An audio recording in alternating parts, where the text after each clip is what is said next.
नमस्कार, मेरा नाम डॉक्टर महिमा है। मैं भारत होम्योपैथी में होम्योपैथी कंसल्टिंग फिजिशियन हूँ।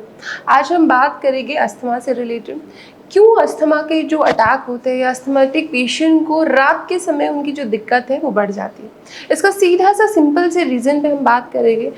तो बात करते हैं क्यों अस्थमा के अटैक आपके रात में इंक्रीज हो जाते हैं। जब आप सोने जाते हैं तो आप लाइंग डाउन पोजीशन पे सोते हैं, अपनी पीठ के बल सोते हैं।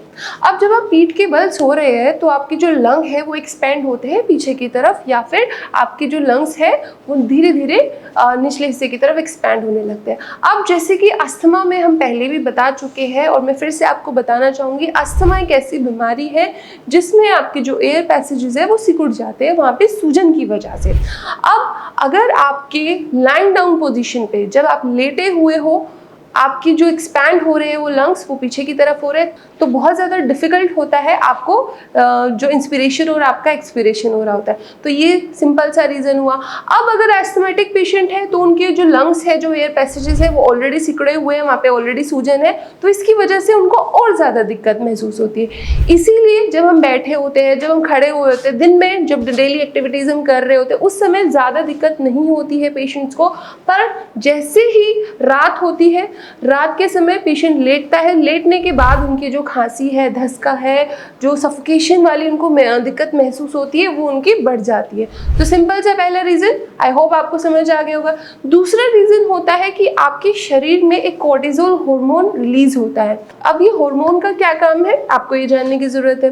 ये हार्मोन आपका स्ट्रेस हार्मोन होता है और ये हार्मोन आपकी बॉडी में जहाँ पे भी सूजन है, जहाँ पे भी इन्फ्लेमेशन है उसको रिड्यूस करता है। अब ये जो कोर्टिसोल हार्मोन है दिन के समय तो अपनी पीक पर रहता है, पर रात के समय ये हार्मोन का जो लेवल है वो कम होना शुरू हो जाता है। तो इसकी वजह से भी जब एस्थमेटिक पेशेंट लेटता है रात में तो उसको जो उनकी जो दिक्कतें हैं वो थोड़ी सी एग्रेवेटेड उनको लगती है।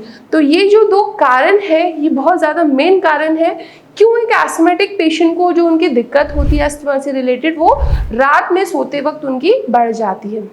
अब बात करते हैं कि क्या आप ऐसा कर सकते हैं जिससे आपको थोड़ा अच्छा महसूस हो या फिर थोड़ा सा आपको रिलीफ मिल जाए कि रात में आपको एग्रेवेशन ना हो।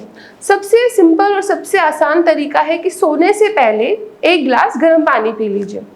अब अगर आप ये जो एक्टिविटी है कि आप सोने से पहले गिलास गर्म पानी पी रहे हैं, इसकी वजह से क्या होगा कि जो म्यूकस का प्रोडक्शन है और जो सिकुड़न है वो थोड़ी सी रिलीज होने लगेगी।